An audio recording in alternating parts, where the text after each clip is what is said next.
আল্লাহ কেন আমাদের এই কষ্টকর দুনিয়া সৃষ্টি করেছেন? তিনি তো সব জানেন, আগে থেকেই জানতেন এই দুনিয়া কঠিন, আর অধিকাংশ মানুষ জাহান্নামে যাবে, অধিকাংশ তাকে বিশ্বাস করবে না, অধিকাংশ পাপ করবে। তা জেনেও আল্লাহ কেন বানাইলেন? অনেকে চিন্তার স্বাধীনতার কথা বলেন যে আল্লাহ স্বাধীনতা দিয়ে পাঠাইছেন, তাই পাপ করলে দোষ মানুষেরই। কিন্তু আল্লাহ তো এটাও জানতেন যে স্বাধীন হলেও অধিকাংশ মানুষ পাপই করবে। তাহলে কি বলা যায় আল্লাহ জাহান্নামে যাওয়ার জন্যই আমাদের বানাইছেন? এটা কি জুলুম না? ভাই আহমদ মুসা, এই প্রশ্নটি আপনার মতো আরো হয়তো অনেকের। আমরা এই প্রশ্ন উত্তরে অনেক দীর্ঘ আলোচনা করতে পারলে ভালো হতো, কিন্তু আমাদের হাতে সে সময় নেই। আমি খুব সংক্ষিপ্তভাবে বলার চেষ্টা করি।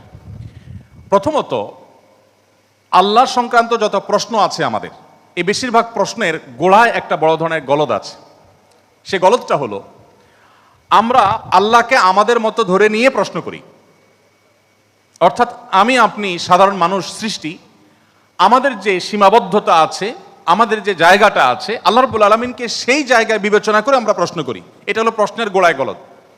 যেমন কেউ যখন প্রশ্ন করে যে আচ্ছা, আমাদেরকে আল্লাহ সৃষ্টি করেছেন, তাহলে আল্লাহকে কে সৃষ্টি করেছেন? নাউজুবিল্লাহ, এরকম প্রশ্ন অনেকে করেন। এই প্রশ্নটার অন্তঃসার শূন্য এবং গোড়ায় গলদ। কারণ আপনি নিজে সৃষ্টি, আপনি জানেন যে কোনো ক্রিয়া ছাড়া কোনো কর্ম হতে পারে না। সেজন্য আপনি নিজে সৃষ্টি হয়েছেন, আপনার স্রষ্টার সন্ধান করছেন যে আমি সৃষ্টি যেহেতু হয়েছে, আমার স্রষ্টা নিশ্চয়ই আছে, ভালো কথা।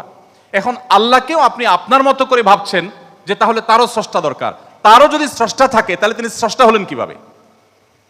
আল্লাহর যদি আবার স্রষ্টা বিবেচনা করা যায়, চিন্তা করা যায়, কল্পনা করা যায়, তাহলে তিনি স্রষ্টা হলেন কোত্থেকে? তাহলে তিনিও তো আমার মতো সৃষ্টি হয়ে গেলেন, যে তারও আরেকজন যদি স্রষ্টা থাকে। আল্লাহর কোনো স্রষ্টা থাকবে না, তিনি নিজেই স্বয়ং সম্পূর্ণ। এটা তো অবশ্যম্ভাবী, কারণ সৃষ্টি জগতের আমরা সবাই যখন সৃষ্টি, তাই সকল সৃষ্টির তো স্রষ্টা দরকার। তো স্রষ্টার যদি আবার মনে করেন যে তার আবার সৃষ্টিকর্তাকে, তাহলে সেক্ষেত্রে তিনি স্রষ্টা হলেন কই? তাকে তো আপনি আপনার মতো করে ভাবছেন। তো এইরকম গোড়ায় কিছু গলদ থাকে। এই প্রশ্ন উত্তর আমি বলি, কোরআনে কারিমে আল্লাহ তাআলা বলেছেন, লা ইউসআলু আম্মা ইয়াফআল ওয়া হুম ইউসআলুন। মহান আল্লাহ তাআলা তার নিজের সত্তা সম্পর্কে বলছেন, তিনি যা কিছু করেন তার এই সমস্ত কাজের জন্য কারোর কাছে তিনি জবাবদিহি করতে বাধ্য নন। কারণ তিনি তো মহান সৃষ্টিকর্তা, তার তো কোনো স্রষ্টা নেই, তার উপরে কেউ নেই, তিনি কার কাছে জবাবদিহি করবেন? তার কোনো কাজের জন্য তিনি কারোর কাছে জবাবদিহি করেন না, কিন্তু সবাইকে তার কাছে জবাবদিহি করতে হয়।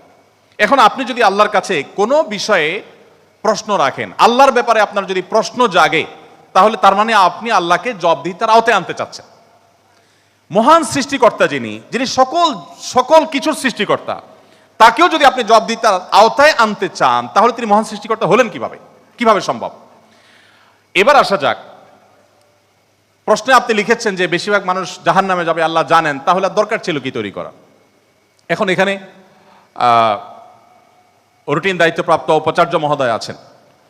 যদি বলা হয় কোনো শিক্ষা প্রতিষ্ঠানের প্রধানকে যে স্যার, আপনি জানতেন আমরা বেশিরভাগ ছাত্র পরীক্ষা ভালো করব না, আমরা আন্দোলন সংগ্রাম নিয়ে ব্যস্ত ছিলাম, পরীক্ষাটা ভালো হবে না, আপনি জানতেন স্যার, তারপর আপনি পরীক্ষাটা কেন দিলেন বলেন? কোন কথার উপরে ঠিক? পরীক্ষা দেওয়া হয়েছে কেন? এই জন্য এই প্রশ্নটা যদি করা হয় কোনো শিক্ষা প্রতিষ্ঠানের প্রধানকে যে স্যার, বেশিরভাগ ছাত্র আমরা ভালো ছাত্র না, ভালো ছাত্র সবসময় কমই থাকে সংখ্যা, এটা আপনি জানেন স্যার, তারপর আপনি পরীক্ষাটা কেন নিলেন?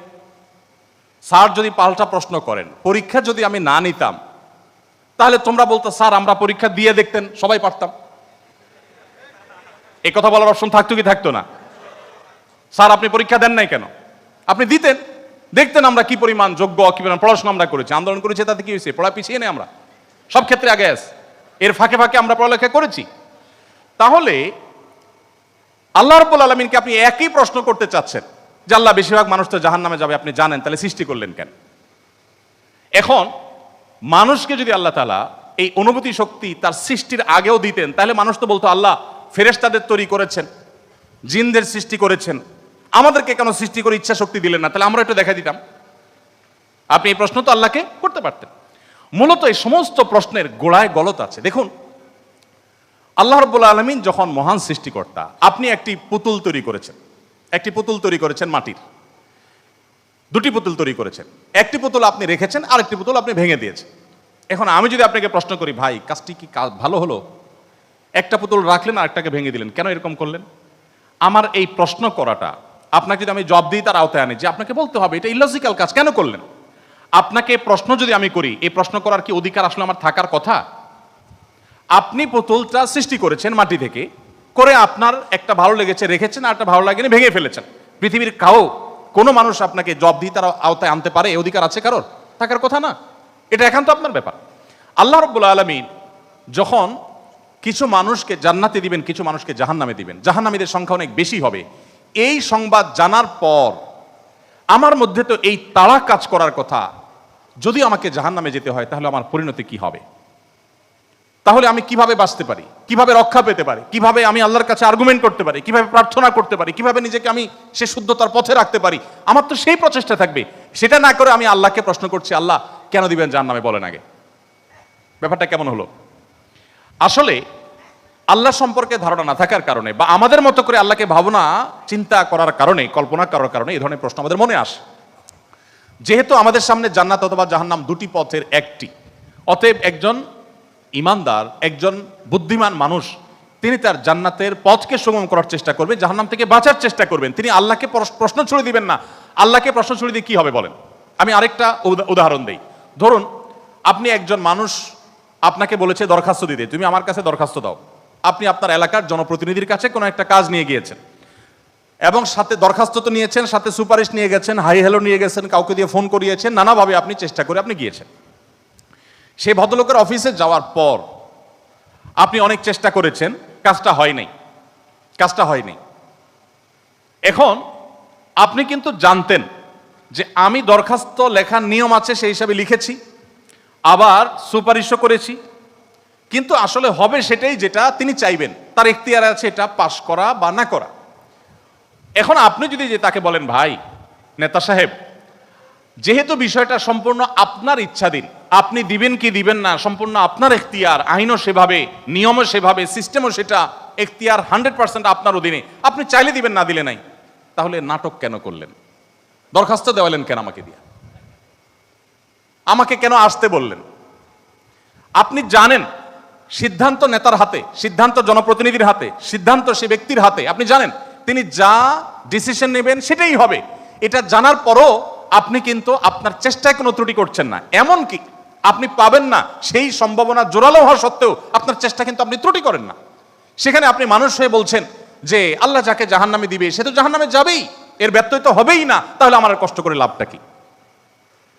আরেকটি উদাহরণ মনে হয়েছে। এক ভদ্রলোক, তিনি একজন মুসলমানকে, একজন সন্দেহের মধ্যে থাকা মুসলমান, নামকাওস্তে মুসলমান, তিনি একজন সিরিয়াস মুসলমান, প্র্যাকটিসিং মুসলমানকে জিজ্ঞেস করতেছে, ভাই প্রতিদিন নামাজের জন্য আহ্বান করে, ভাই নামাজ পড়তে চলো। তো বেনামাজি মুসলমানটা বলে, না ভাই আমি যাব না। তো একদিন বলতেছে, আচ্ছা শুনেন, আল্লাহর ইচ্ছার বাইরে তো কিছু হয় না, আমি আসলে নামাজে যাই, এটা আল্লাহ চাচ্ছেন না, এই জন্য আমি যাই না। তো যেহেতু আল্লাহর ফয়সালা হয়ে গেছে, আমি যেতে পারছি না, তার মানে আল্লাহ আমাকে যাওয়ার তৌফিক দেন না, সেজন্য যাচ্ছি না। তাহলে আপনি অযথা চেষ্টা করে লাভ নাই, কেন আমাকে প্রতিদিন ডাকেন? কোনো দরকার নেই।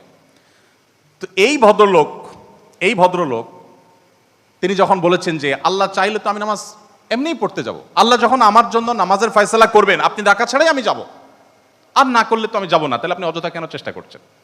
এই কথা বলার পরে নামাজি ব্যক্তি তার কোনো উত্তর না দিয়ে পরের দিন এই ভদ্রলোক যখন অফিসে যাবে কাজের জন্য, একই সাথে তারা থাকে, তো শার্ট প্যান্ট পরে যখন সে কাজের জন্য বের হবে, তখন তার এই দোস্ত দরজা আটকে ফেললো এবং সামনে দাঁড়ায় বলল, আজকে তো যাওয়া যাবে না।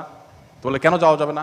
বলে যে আল্লাহ তো রিজিক দাতা, অতএব আপনার নসিবে যেটা আছে সেটা তো এমনিতেই আসবে, আর না থাকলে আসবে না, আপনি গেলেও আসবে না, তাহলে কেন যাচ্ছেন? রিজিকের ব্যাপারে আপনি নামধারী মুসলমান হিসাবে, নামসর্বস্ব মুসলমান হিসাবে আপনি বিশ্বাস করেন যে রিজিকে যা আমার বরাদ্দে আছে সেটা আসবেই, কিন্তু আমার চেষ্টা আমাকে করতে হবে। ওই যে ডিসিশন নেতার হাতে, কিন্তু আমাকে দরখাস্ত দিতে হবে, আমাকে অ্যাপ্রোচ করতে হবে, আমাকে চেষ্টা করতে হবে। আমার এই চেষ্টা করাটা হলো আমার দায়িত্ব।